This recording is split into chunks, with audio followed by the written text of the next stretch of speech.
শহীদ president Ziaur রহমানের একমাত্র সন্তান তারেক জিয়ার সঙ্গে আমার একসাথে বসে কথাবার্তা হয়েছে। আলহামদুলিল্লাহ। ওনাকে দেখেছি গত 13 বছর যাবৎ উনি বারাকরা বাড়িতে আছেন।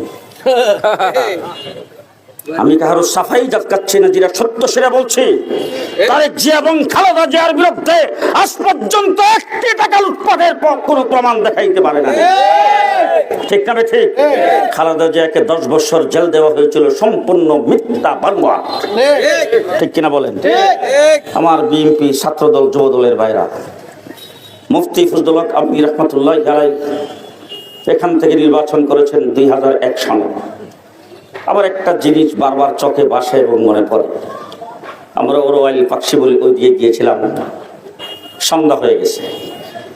যেই নৌকায় গিয়েছিলাম সেই নৌকার মাঝি আমাদেরকে বলতেছে, হুজুর এই দুর্গম এলাকাটা পার হয়ে যাওয়াটা বহুত কঠিন, আমি ওরওয়াইলের লোক, আবার ওরওয়াইলে আসতে হবে, আপনারা যদি চুনটা নেমে যেতেন তাহলে আমার জন্য সুবিধা। আপনাদের চুনটার মানুষ তো জানে না, হুজুরের প্রোগ্রাম তো এখানে নাই। আমি আর মুফতি ফজলুল হক আমিনী, আমাদের সাথে আরো কয়েকজন ছিল, আমরা এই দিক দিয়ে এসে নৌকার থেকে নামলাম। নাইমা যখন এদিকে আসি, একটা লোক টর্চ লাইট টিপ দিতেছে পাহারাদারের মতো।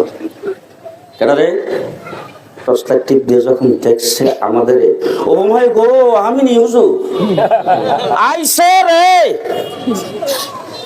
আইসে রে কইয়া ডাক দেওয়ার পরে আপনাদের এই জায়গায় 10 মিনিটের ভিতরে 5000-এর উপরে মানুষ জমায়েত হয়েছে। সেইভাবে মুফতি আমিনী সাহেবের জন্য পাগল করা হয়ে আপনারা তাকে সংসদে প্রেরণ করেছিলেন।